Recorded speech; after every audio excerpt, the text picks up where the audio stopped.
L'autre jour, ma femme m'a posé une question qui m'a terriblement bouleversé et j'ai choisi aujourd'hui de vous la partager. Je me confie à vous.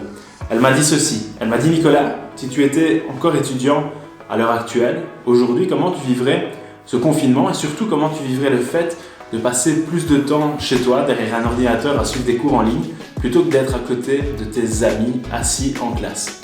Et vous voulez la vérité? J'ai pas su trop quoi répondre directement et j'ai dû sortir mon joker temps pour avoir quelques minutes supplémentaires pour réfléchir en profondeur à cette question avant d'y répondre immédiatement. J'y ai tellement réfléchi finalement que les idées me sont venues comme des éclairs et je choisis aujourd'hui avec vous de parler de ce sujet dans cette vidéo.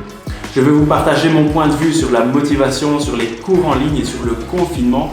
Comment survivre à tout ça lorsqu'on est étudiant à l'heure actuelle. Je vous parle de ça dans un instant, mais juste avant, générique.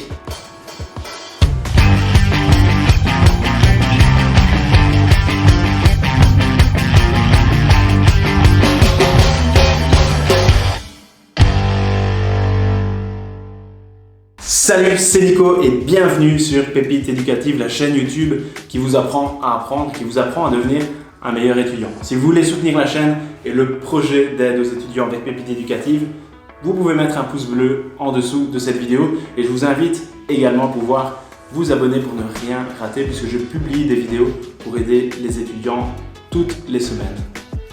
Souvenez-vous, il y a encore quelques mois, le scénario était totalement différent. Vous vous leviez le matin, certainement de bonne heure, pour vous préparer, déjeuner, pour ensuite prendre la direction de l'école en route vers la classe. Mais ça, c'était bien avant. Aujourd'hui, ce n'est sans doute plus comme ça que vos matinées se déroulent. Alors, vous ne déjeunez peut-être plus ou plus beaucoup. Vous avez peut-être une fâcheuse tendance à appuyer sur le bouton snooze de votre réveil. Et tout d'un coup, la douche est devenue beaucoup moins importante qu'il y a quelques mois. Et vous n'avez jamais autant apprécié le pyjama, peut-être que maintenant. Cerise sur le gâteau, vous ne devez plus prendre 10 ou 15 minutes pour aller à l'école, vous n'avez plus autant de temps de route et vous prenez peut-être que 5 secondes puisque vous n'avez que quelques pas pour aller de votre lit à votre bureau dans votre chambre pour suivre vos cours en ligne. À présent, suivre les cours en ligne fait partie du quotidien de beaucoup d'étudiants. Certains étudiants ne font que ça, suivent que des cours en ligne pour fin secondaire ou les étudiants de supérieur.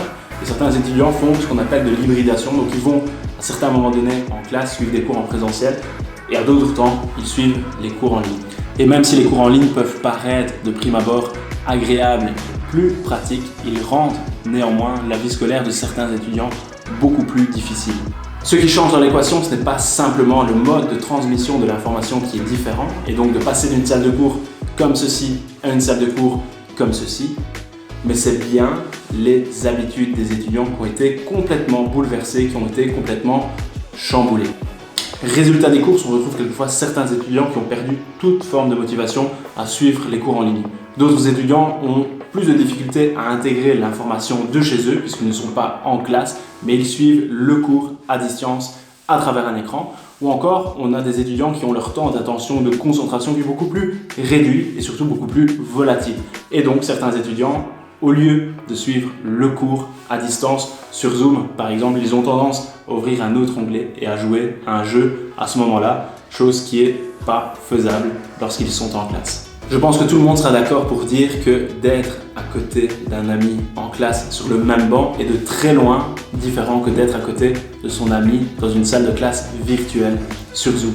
Et même si moi j'ai un faible pour le numérique et pour les technologies de l'information et de la communication, je pense que apprendre et enseigner exclusivement en ligne n'est pas le meilleur modèle à suivre. Mais pas le choix, il faut continuer à apprendre et à travailler avec les outils actuels pendant ce moment de confinement. Et maintenant, je vais vous partager 3 astuces pour vous réconcilier avec les cours en ligne.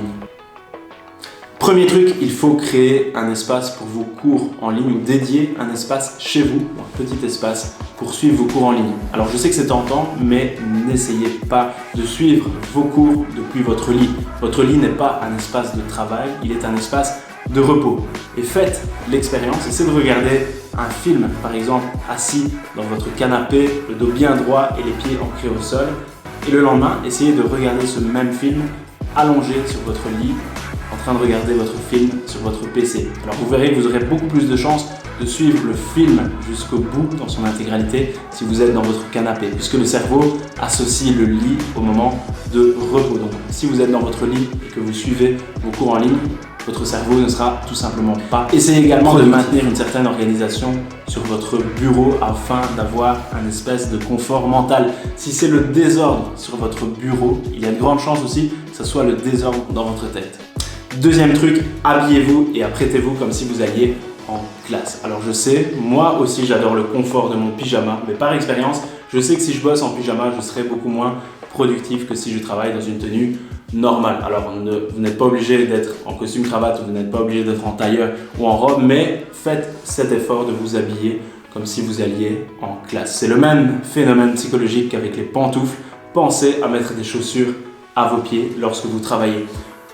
Mettre des chaussures aux pieds va envoyer finalement un signal à votre cerveau qui va se mettre dans une attitude d'action, une attitude positive, d'accord? Parce que mettre des chaussures à vos pieds, même si vous n'allez pas faire une marche ou si vous n'allez pas courir, ça va quand même participer à mettre le cerveau dans une espèce d'habitude productive. Si vous travaillez en pantoufles, ça sera vachement moins évident pour votre cerveau de se dire que c'est le moment de passer à l'action, qu'il y a quelque chose de sérieux qui va se passer. Donc si vous le pouvez, pensez à mettre des chaussures à vos pieds lorsque vous travaillez.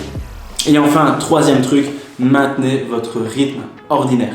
Les routines sont là pour deux choses. Les routines sont là pour structurer, pour cadrer votre journée, mais aussi pour lui donner un élan. Dites-vous intérieurement par exemple que l'école va s'inviter chez vous le matin et que lorsqu'elle sonnera, que ce sera le moment d'aller sur votre cours en ligne, vous devez être prêt. Essayez de maintenir vos structures de journée comme si vous alliez à l'école. Alors le truc avec les habitudes, c'est que c'est très compliqué de gagner une nouvelle habitude. Par contre, c'est très facile d'en perdre une.